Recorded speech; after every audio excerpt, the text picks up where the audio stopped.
Mobile camera সিরিজের 3 নম্বর ভিডিওতে আপনাদের সবাইকে স্বাগত জানাই। লাস্ট দুটি ভিডিওতে আমরা শিখেছিলাম ক্যামেরার মেগাপিক্সেল এবং ক্যামেরার অ্যাপারচার ভ্যালু নিয়ে। তো এই দুটি উপাদান বাদ দিলে আরো একটি বিশেষ উপাদান আমাদেরকে জেনে রাখা দরকার, সেটা হচ্ছে ক্যামেরার লেন্স। একটা ভালো ক্যামেরা কিনতে গেলে তার একটা ভালো লেন্স থাকা দরকার। আমরা নর্মালি দেখেছি যে একটা ডিএসএলআর ক্যামেরার বডির দাম 40,000 টাকা 50,000 টাকা, কিন্তু তার যে লেন্সের দাম সেটা 1 লাখ 1.5 লাখ 2 লাখ টাকা অব্দিও লেন্স আছে।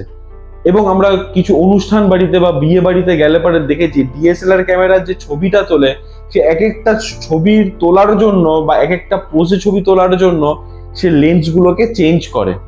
তো মোবাইলের ক্ষেত্রে তো লেন্স চেঞ্জ করা যায় না, কিন্তু লেন্স একটা খুব গুরুত্বপূর্ণ উপাদান যেটা দিয়ে ভালো ছবি আসে, সেটা আমরা জানি। তো আজকের এই ভিডিওতে আমরা জানবো লেন্স কি এবং কিভাবে কাজ করে। তো নমস্কার বন্ধুগণ, আমি সুমন্ত আর আপনারা দেখছেন ব্রেন আনলক, যেখানে আমরা বাংলা ভাষায় করি নলেজ আনলক। আমাদের জেনে রাখা দরকার যে আমরা ক্যামেরায় যে ছবিটি তুলি সেটা অ্যাকচুয়ালি যে সাবজেক্টের ছবি তুলছি তার আমরা প্রতিচ্ছবিটাকে ক্যাপচার করছি।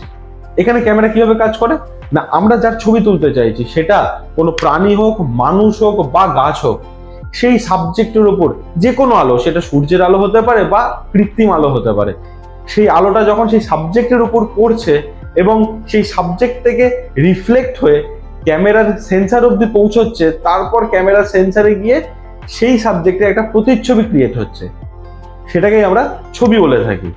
তো পুরো এই যে ব্যাপারটা, এটা কিভাবে হয় না, একটা আলো, সেটা সূর্যের আলো হোক বা যে কোনো কৃত্রিম আলো, যেটা সাবজেক্টের উপর পড়লো, সেই সাবজেক্ট থেকে আলোটা রিফ্লেক্ট করলো, রিফ্লেক্ট করে আপনি যে ক্যামেরাটি তাক করে রয়েছেন সেই ক্যামেরার যে ওপেনিটা রয়েছে, মানে যে অ্যাপারচারটা রয়েছে, সেই অ্যাপারচার দিয়ে সেই আলো রশ্মিটা ঢুকলো। এবার আমরা জানি যে আলোর রশ্মি সরল রেখায় চলে, কিন্তু ছবি তুলতে গেলে সেই সরল রেখায় চলা আলোগুলিকে একটা নির্দিষ্ট পয়েন্টে আমাকে কেন্দ্রীভূত করতে হবে এবং সেই কেন্দ্রীভূত করা আলোটিকে আমার ক্যামেরা সেন্সার অবধি নিয়ে যেতে হবে। তা এই যে কমপ্লিট কাজটা, সেটা করা হচ্ছে ক্যামেরার লেন্স। একটা ক্যামেরার লেন্সের মধ্যে অনেকগুলি উত্তল এবং অবতল লেন্স থাকে। যে লেন্সের কাজ কি, আলো যেটা সরল রেখায় আসছে সেইটাকে একটা বিন্দুতে পরিণত করা, দিয়ে সেই বিন্দু আলোটাকে ক্যামেরা সেন্সার অবধি নিয়ে যাওয়া এবং ক্যামেরা সেন্সারে গিয়ে সেটাকে প্রতিস্থাপন করা, যাতে করে একটা ক্রিস্টাল ক্লিয়ার ছবি আমরা, মানে সেই সাবজেক্টের প্রতিচ্ছবি আমরা ক্রিয়েট করতে পারি, মানে আমরা বলতে ক্যামেরা ক্রিয়েট করতে পারে। এবার এই যে আলোক রশ্মিটা বাইরের থেকে ক্যামেরা সেন্সার পর্যন্ত নিয়ে যাওয়া, এই যে কাজটা, এই কাজটাই হচ্ছে লেন্সের কাজ।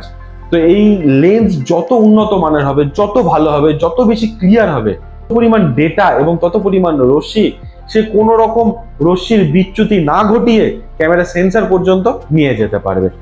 তো যত ভালো ক্লিয়ার লেন্স হবে তত ভালো ক্লিয়ার আমি ছবি পেয়ে থাকবো।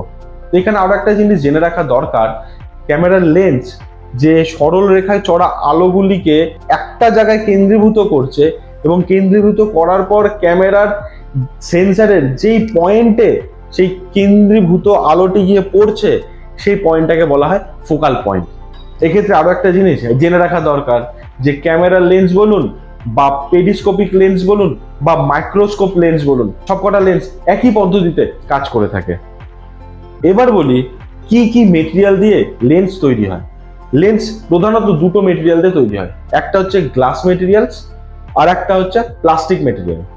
তো অনেক সময় আমরা যখন মোবাইল কিনতে যাই, যখন ক্যামেরার কনফিগারেশন নিয়ে কথা হয়, তখন সেক্ষেত্রে আমাদেরকে জানানো হয় যে এখানে 6P লেন্স ইউজ করা হয়েছে বা 7P লেন্স ইউজ করা হয়েছে বা 5P1G লেন্স ইউজ করা হয়েছে। এই জিনিসটা কি, একটা লেন্সের মধ্যে অনেকগুলো উত্তল এবং অবতল লেন্স থাকে, যেটা আমরা আগে বলেছি। তো এই 6P লেন্স মানে ওই যে কমপ্লিট লেন্সটা রয়েছে, ওর মধ্যে 6খানা উত্তল এবং অবতল গ্লাস রয়েছে। এবার P মানে কি, P মানে হচ্ছে প্লাস্টিক, G মানে হচ্ছে গ্লাস, 5P1G মানে ওই লেন্সের মধ্যে 5খানা প্লাস্টিকের লেন্স রয়েছে আর 1খানা গ্লাসের লেন্স রয়েছে। আবার যদি আমরা 6P বলি, সেক্ষেত্রে 6টা লেন্স আছে, 6টাই প্লাস্টিকের লেন্স আছে। তো 5P 6P এর থেকে বেশি কিছু নয়। হ্যাঁ, লেন্স যত বেশি হয় তত ক্লিয়ারিটি, তত ভালো ছবি আমরা পেয়ে থাকি। মানে তত বেশি ফিল্টারেশন হয়, তত বেশি ভালো ছবি আমরা পেয়ে থাকি। এবার বলি কত রকমের লেন্স হয়। লেন্স প্রধানত 5 রকমের হয়। একটা হচ্ছে প্রাইম লেন্স, যার ফিক্সড ফোকাল লেন্থ থাকে। 2 হচ্ছে জুম লেন্স, যার ফোকাল লেন্থ চেঞ্জ করা যায়, মানে ভেরিয়েবল ফোকাল লেন্থ থাকে। 3 হচ্ছে ওয়াইড অ্যাঙ্গেল, মানে অনেকটা জায়গা জুড়ে ছবি তোলার জন্য। এবং 4 নম্বর হচ্ছে টেলিফটো লেন্স, যেটা দিয়ে আমরা জুম করে দূরের ছবিটাও আমরা তুলতে পারি। এবং 5 হচ্ছে ম্যাক্রো লেন্স, যেটা দিয়ে আমরা খুব ক্লোজ সাবজেক্টের ছবি তুলতে পারি, যেমন ফুলের পরাগ রেণু, পরাগ দানা বা ফুলের ছোট্ট একটা অংশ, এই বিষয়গুলো আমরা ছবি এখানে ক্যাপচার করতে পারি। এইবার আপনার মাথায় একটা প্রশ্ন আসতেই পারে যে ফোকাল লেন্থ এই জিনিসটা কি? ফোকাল লেন্থ এমন কোনো রকেট সায়েন্স নয়। ফোকাল লেন্থ হচ্ছে আপনার ক্যামেরার যে লেন্সটি রয়েছে, লেন্সের শুরু থেকে সেন্সর পর্যন্ত যে ডিস্টেন্স, সেটাকে বলা হয় ফোকাল লেন্থ।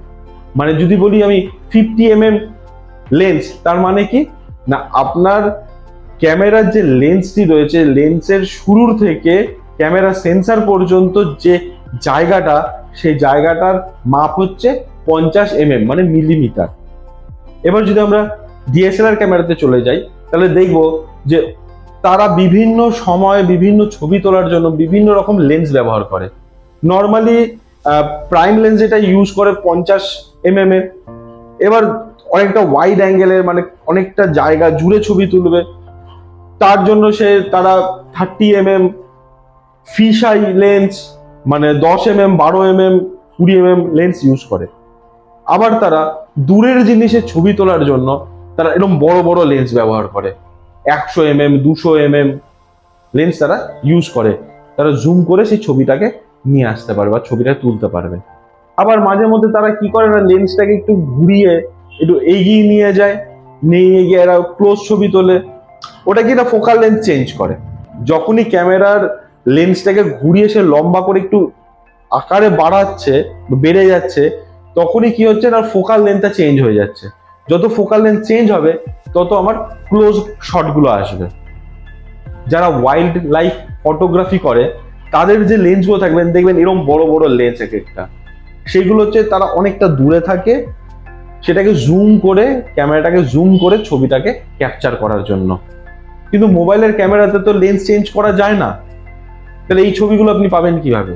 তো মোবাইল ক্যামেরা যখন কিনবেন, সেখানে দেখে নেবেন, সেখানে কিছু প্রিসেট টেমপ্লেট থাকে, যেখানে আপনি 50 mm, 85 mm, 100 mm, মানে বিভিন্ন রকমের ফোকাল লেন্থের মতন একটা টেমপ্লেট দেওয়া থাকে। কারণ সেখানে তো আর ডিএসএলআর এর মতন আপনি ক্যামেরা লেন্সটাকে চেঞ্জ করতে পারছেন না। তাই সফটওয়্যার বেসিসে এমন একখানা আউটকামের জন্য একটা টেমপ্লেট সেট করে রাখে, যে আপনি 50 mm এর ছবি তুললে যেমন পাবেন, ডিএসএলআর ক্যামেরায় মোটামুটি সেরকম একটা ছবি আপনি ফোনে ক্যাপচার করতে পারবেন। বা আপনি 100 mm এ যেমন একটা ক্লোজ শট পাবেন আপনার ডিএসএলআর ক্যামেরায়, মোবাইলের ক্যামেরাতেও আপনি 100 mm যখন ওই টেমপ্লেটটা সেট করবেন, তখন একটা ক্লোজ শট পাবেন। তো এইগুলো কি হয় না, এইগুলো আপনার সফটওয়্যার থ্রু, কিছু হার্ডওয়্যার থ্রু এবং কিছু এআই থ্রু এই টোটাল টেমপ্লেটটাকে ডিজাইন করা হয়, যাতে করে আমরা একটা প্রফেশনাল ছবি তোলার অনুভূতিটা আমাদের ফোনে পেয়ে থাকি। তাহলে লাস্ট পর্যন্ত ব্যাপারটা গিয়ে যেটা দাঁড়ালো, যে প্রথমে একটা সাবজেক্টকে আমরা দেখলাম, সেই সাবজেক্টের উপরে একটা আলো পড়া দরকার, আলো ছাড়া ছবি উঠবে না। সেটা সূর্যের আলো হোক বা যে কোনো কৃত্রিম আলো হোক, সেই আলোটা সেই সাবজেক্টের উপর পড়লো, সেই সাবজেক্ট থেকে আলোর রিফ্লেকশনটা আসলো, সেই আলোর রিফ্লেকশনটা আমি যে ক্যামেরাটা ধরেছিলাম, সেই ক্যামেরার যে এন্ট্রি জায়গা, মানে ক্যামেরার লেন্সে যে আলোর ঢোকার জায়গা, যে ছোট্ট ফুটোটা থাকে বা হোলটা থাকে, যেটাকে বলা হয় কি অ্যাপারচার, অ্যাপারচার দিয়ে আলোটা প্রবেশ করলো, সেই লেন্সের মাধ্যমে সেই সরল রেখায় চড়া আলোগুলিকে একটা কেন্দ্রে কেন্দ্রীভূত করা হলো, এবং ক্যামেরার যে ফোকাল পয়েন্ট আছে সেইখানে গিয়ে সেই আলোক রশ্মিটাকে কেন্দ্রীকরণ করা হলো, এবং তাতে করে একটা ক্রিস্টাল ক্লিয়ার ছবি তৈরি হলো। তো এই কমপ্লিট কাজটা লেন্সের মাধ্যমে সম্পন্ন হলো। এবার যদি বলি ভালো লেন্স আমি কি করে বুঝবো? ভালো লেন্স বুঝতে গেলে আমাকে বেশ কিছু কোম্পানি আছে যারা ভালো লেন্স তৈরি করে, যেমন জাইজ আছে, ক্যানন আছে, হেজেল ব্লেড আছে, এরকম বেশ কিছু কোম্পানি আছে যারা ভালো ক্যামেরা লেন্স ম্যানুফ্যাকচার করে। তো আপনাকে সেরকম একখানা ভালো ক্যামেরা লেন্স ম্যানুফ্যাকচার করে এমন একখানা কোম্পানির লেন্স আছে, এরকম একখানা ক্যামেরা আপনাকে কিনতে হবে। তো আশা করি আপনাদের এই ভিডিওটি ভালো লেগেছে, ইনফরমেটিভ লেগেছে। যদি ভালো লেগে থাকে তাহলে অবশ্যই লাইক করবেন, যদি ভালো না লেগে থাকে তাহলেও অবশ্যই ডিসলাইক করবেন, এবং যদি ইনফরমেটিভ লেগে থাকে তাহলে অবশ্যই ভিডিওটি শেয়ার করবেন। এবং আপনি যদি এই চ্যানেলে নতুন এসে থাকেন বা আপনি আগেও এসেছেন কিন্তু সাবস্ক্রাইব করেননি, তাহলে একবার সাবস্ক্রাইব বাটনটা প্রেস করে যাবেন। তো আজকের মতন আমরা এখানেই শেষ করি। তো দেখা হবে অন্য কোনো এক সময়, অন্য কোনো একখানা টপিক নিয়ে, অন্য কোনো একটা ভিডিওতে। তো ততক্ষণ পর্যন্ত ভালো থাকবেন, ভালো রাখবেন। Tata, bye bye.